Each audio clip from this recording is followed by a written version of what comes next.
Welcome to the most exciting matchup of AI art generators that we've seen all year. In the red corner, reigning as the undisputed champion for almost 2 years, we have MidJourney. In the blue corner, we have the challenger, released less than a week ago. Coming for the heavyweight gold, Flux 1.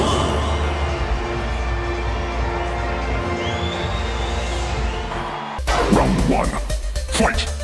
On the left, this is the Flux Pro model. On the right, we have the MidJourney model. We're going to start with our realism prompts. First is going to be a close-up photograph of morning dew droplets on a spider's web in a forest with soft sunlight filtering through the leaves in the background. Ensure the droplets are perfectly spherical and reflect the surrounding foliage. Look at that spider web. Super coherent spider web, dew droplets, forest. The background looks definitely like a forest. You can see the foliage, see the different trees in the background. So this definitely looks like a forested image. Let's take a look at MidJourney's spiderweb. Not great. You can't really tell that this would be a forest. It does do some of the reflection in the droplets. You do see a reflection of surrounding foliage. But if we look from a realism perspective, this looks very realistic, whereas this one looks much more cartoony. So I'd give this one to Flux Pro. This is a bustling farmer's market on a sunny day with vendors selling fresh produce. Focus on the realistic textures of fruits and vegetables, the varied expressions of people, and the play of light and shadow across the scene. Looks pretty good. Realism is there. Shadows, lighting, different expressions on the faces. This is a fantastic image. Let's go ahead and take a look at MidJourney. So it's not a realistic image at all. This is obviously painted. This is not correct. Have to give this one to Flux Pro again. The next realism prompt: an abandoned rusty car in a field of tall grass, showcasing the effects of time and weather. Capture the peeling paint, patches of rust, and the way nature is slowly reclaiming the vehicle. We'll go to Flux first. This is an amazing image. An abandoned rusty car in a field of tall grass. Tall grass, foreground, beautiful. Showcasing the effects of time and weather, capture the peeling paint, patches of rust, and the way nature is slowly reclaiming the vehicle. I have nothing bad to say about this image. It's slowly falling. I know what this type of car in a field looks like. I lived in Georgia in the US for a long period of time, and you see this on a regular basis, just sitting out in a field, how the tire has deflated and is really sunk into the ground. That's exactly the type of thing that happens when you just sit a car, all that weight over time. This looks phenomenal. Let's go to MidJourney. It's not bad. It's pretty good. Windshield window looks a little bad. It looks kind of cartoony right there. Realism isn't there in the window. The type of rusting is not realistic. You see how it kind of looks like it's painted on there? That's not what rusting looks like when you rust a car. It doesn't have a super realistic feel. Tall grass looks pretty good. It does look like it's reclaiming the vehicle. However, when you just compare these two side by side, if you're looking at what looks like a real car when it's being rusted out, this is not something you'd see. Stop it. Get some help. MidJourney loses this one again. Flux is up 3-0. Knockout! Round 2, fight! This section is about how well each of these image generators handle in the style of prompt. So when you say in the style of this artist or in the style of that artist, we're going to be giving each of these a prompt in the style of, and then we'll be taking a look at both of them and also comparing them to the actual artist's imagery. This is a serene Japanese garden with a koi pond and cherry blossoms in the style of, I'm not going to pronounce that, but this style right here. I don't even have to go look. Neither of them are identical or really capture the essence of that style of print, especially that artist. If we're looking at both of these side by side, for sure, 100%, MidJourney wins this. The next prompt is a vibrant, emotionally expressive portrait of a jazz musician playing the saxophone in the style of Wassily Kandinsky's abstract art. Both of them got the coloring, but if we look at the actual art itself and you look at MidJourney, I would have to say again, MidJourney captures this. Flux just looks like a rendering of it, some type of more modern take. MidJourney definitely wins this one again. A dreamlike landscape featuring melting clocks and elongated figures inspired by Salvador Dali's surrealist paintings. This is cool. Don't get me wrong. I think this rendition of Dali's ideas into more rendered style, this is so cool. Flux did some cool artwork with this one. However, if we're trying to be true to the prompt, Dali's actual style, MidJourney gets this again. This feels much more like a Dali painting. So again, MidJourney wins this. Knockout! Round 3. Fight! This next section is prompt coherence. We are not going to be looking at hallucinations. We are not going to be looking at the style. We are only looking at how well does the model create based on the prompt. The first prompt is create an image of a futuristic cityscape at night. The sky should be deep purple with 2 moons, one large and blue, the other small and green. In the foreground, place a hovering silver vehicle with neon blue accents. The building should be sleek and made of glass with holographic advertisements projected onto their surfaces. On the left side of the image, include a robot street vendor selling glowing fruit. The sky should be deep purple. Flux is not a deep purple, while MidJourney definitely got the deep purple sky. It should have 2 moons, one large and blue. So Flux got the large and blue moon, and so did MidJourney. The other small and green. So I don't even see a second moon. There's this tiny little dot, which could be, I guess, a second moon, but there's no way to distinguish the color of that. Whereas on MidJourney, it does have a small moon. However, I do not see anything green. It's purple. It does have a small moon, I'll give it that. In the foreground, place a hovering silver vehicle with neon blue accents. Flux just has a car hovered. It does have neon blue accents, but yeah, it's just a car hovering. So whereas on MidJourney, you do have hovercraft futuristic vehicle with neon blue accents. Gonna have to give that one to MidJourney as well. The buildings should be sleek and made of glass. Definitely Flux does not follow that at all. If I looked at both of these side by side, I'd have to say MidJourney followed that a bit better. They do look more reflective and as if it was made of glass. I'd have to give this to MidJourney. Holographic advertisements, yeah, this is definitely MidJourney. There are holographic advertisements all over these buildings where I think I see maybe one advertisement right here on Flux, and that's about it. On the left side of the image, include a robot street vendor selling glowing fruits. So you do see on Flux a robot street vendor selling some fruits. They are not glowing. On MidJourney, you do see a robot street vendor and you do see glowing fruits. I'm going to have to say that MidJourney followed this much better, and we're going to have to go with MidJourney on this.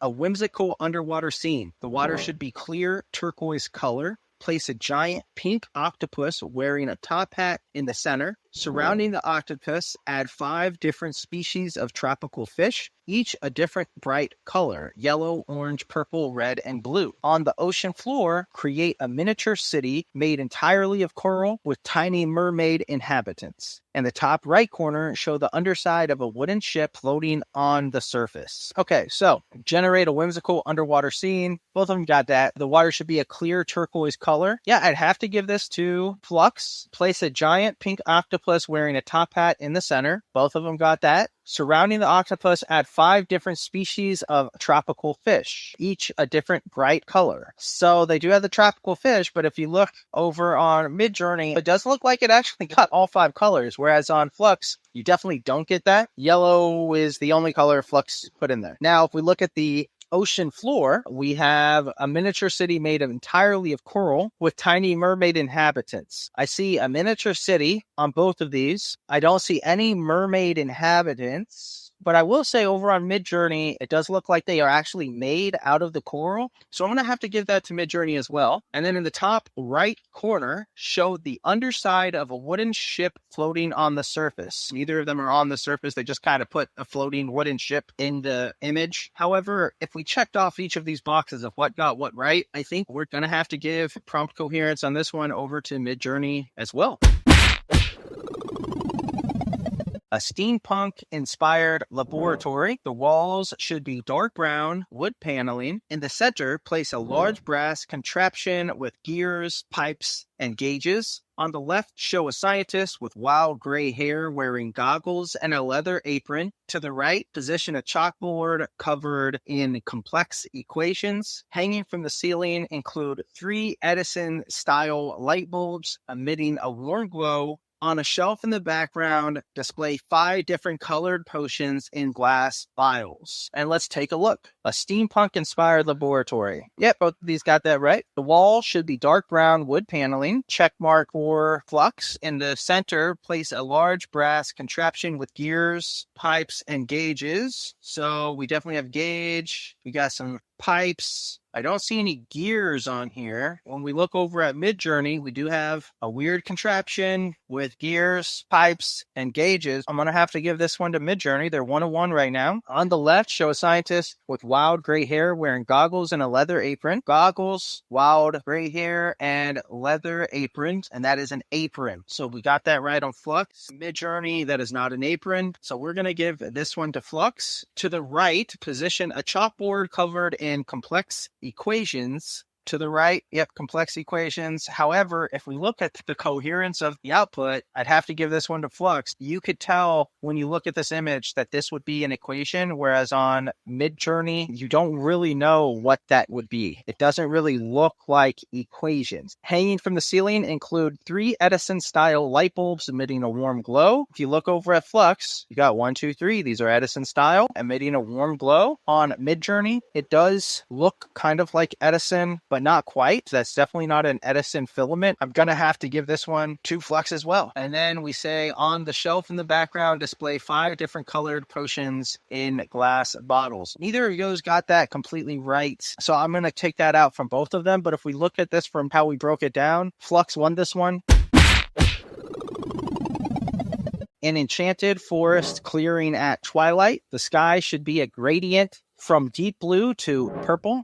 In the center, place an ancient stone circle with glowing runes. Surrounding the circle, add 7 tall trees with faces carved into their trunks. Fireflies should be scattered throughout the scene, emitting a soft yellow light. In the foreground, show a small pond reflecting the moonlight. Hide 3 mythical creatures in the scene: a unicorn peeking from behind a tree, a fairy sitting on a mushroom, and a phoenix perched on a branch. So it says an enchanted forest clearing at twilight. I would have to edge this out probably to MidJourney. Looks like more of a twilight type of skyline. The sky should be a gradient from deep blue to purple. Neither of them have really a deep blue to purple. We'll go ahead and just say neither on that one. In the center, place an ancient stone circle with glowing runes. So we have an ancient stone circle, glowing runes. I don't see any runes over here, whereas this is a stone circle with glowing runes. So I'd have to say MidJourney on this one. Surrounding the circle, 7 tall trees. I'd have to give this one to Flux. It looks like it actually tried to count these, whereas MidJourney threw in some trees. There was no attempt at trying to count the amount of trees, whereas these are very specifically placed. They don't blend into the background. They aren't the same type of trees as the background trees. These are obviously the model trying to do what we said with these trees. So I'm going to have to give this to Flux. Faces carved into their trunks. I don't see any faces in the tree trunks. I see some faces in the runes, but that is not the same as the tree trunks where I do see faces in the trees. So I'm going to have to give this to Flux as well. Fireflies should be scattered throughout the scene, emitting a soft yellow light. Both of these get these pretty good. In the foreground, show a small pond reflecting the moonlight. Yeah, I definitely see that with Flux. I'd have to give this to Flux. Hide 3 mythical creatures in the scene. A unicorn peeking from behind a tree, so it tried to do that. A fairy sitting on a mushroom, there's a fairy, and a phoenix perched on a branch. I don't see any phoenix because I don't see any of that over here. I don't see a unicorn, I don't see a fairy, I don't see a phoenix.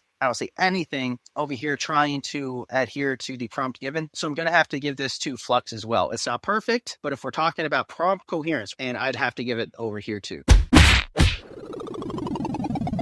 So now we're going into the final prompt to break the tie. A busy, colorful candy factory. The walls should be striped pink and white. In the foreground, show a conveyor belt carrying various types of candy: lollipops, chocolate bars, gummy bears, and peppermint. On the left, place 3 Oompa Loompa-like workers in bright green uniforms operating fantastical candy-making machines. On the right, show a waterfall of liquid chocolate flowing into a swirling rainbow river. Hang oversized candy canes from the ceiling. In the background, through a large window, show a landscape made entirely of different colored candies. The busy, colorful candy factory. Both of them look like a factory. However, I'm going to have to give this a Flux. The wall should be striped pink and white. It's walls, plural, not one wall. But this is not exactly white. This is pink and white.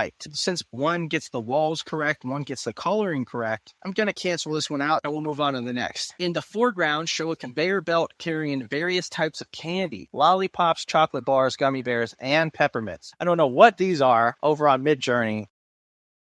What the fuck? Whereas on Flux, you do see peppermints, you do see chocolate bars, I do see some gummy bears, or at least what's probably trying to be a gummy bear. I'm gonna have to give this to Flux. On the left, place 3 Oompa Loompa workers in bright green uniforms operating fantastical candy-making machine. You do see green characters. This is like 5 on MidJourney, whereas you see 3 kind of creatures on the left side. If we're talking about trying to adhere to the prompt, going to have to give this to Flux as well. On the right, show a waterfall of liquid chocolate flowing into a swirling rainbow river. It's not liquid chocolate flowing into the rainbow river, but I do see clear rainbow. I do see it flowing into the river. I don't know what this is. Something coming from the sky over here, flowing down, and then you have this one over here. None of it looks like chocolate. Doesn't look like rainbow. If I hadn't written this prompt, I would have no idea what that would be trying to be. I'm going to have to give this a Flux as well.